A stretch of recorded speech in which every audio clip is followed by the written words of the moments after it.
حضرت نوح علیہ السلام اپنی قوم کے درمیان کھڑے ہیں۔ ان کی آواز میں درد ہے، محبت ہے، سچائی ہے۔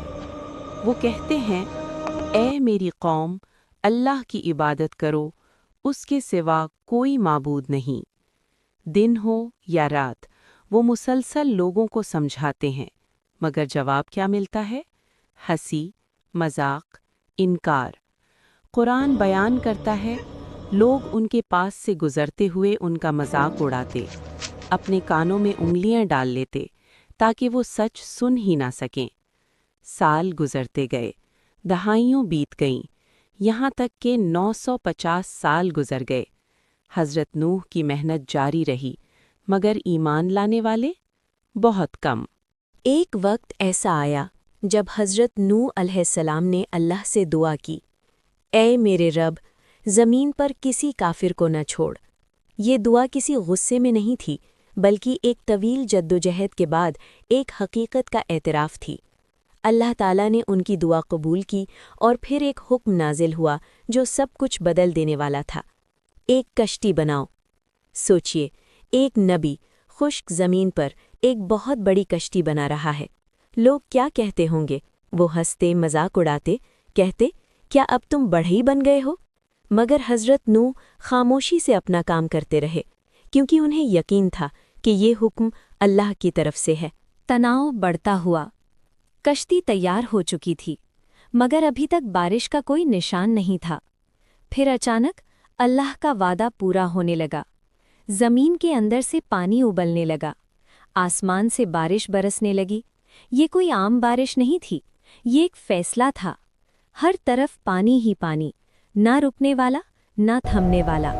حضرت نوح علیہ السلام نے حکم دیا، جو ایمان لائے ہیں وہ کشتی میں سوار ہو جائیں۔ ہر جانور کا ایک ایک جوڑا بھی کشتی میں لیا گیا۔ یہ منظر ایک نئی شروعات کا اعلان تھا۔ جب کشتی روانہ ہونے لگی تو ایک دل ہلا دینے والا منظر سامنے آیا۔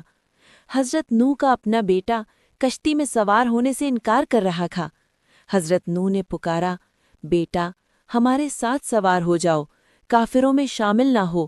مگر بیٹے نے جواب دیا، میں کسی پہاڑ پر چڑھ جاؤں گا، وہ مجھے بچا لے گا۔ یہ لمحہ ایک باپ کے لیے سب سے کٹھن لمحہ تھا۔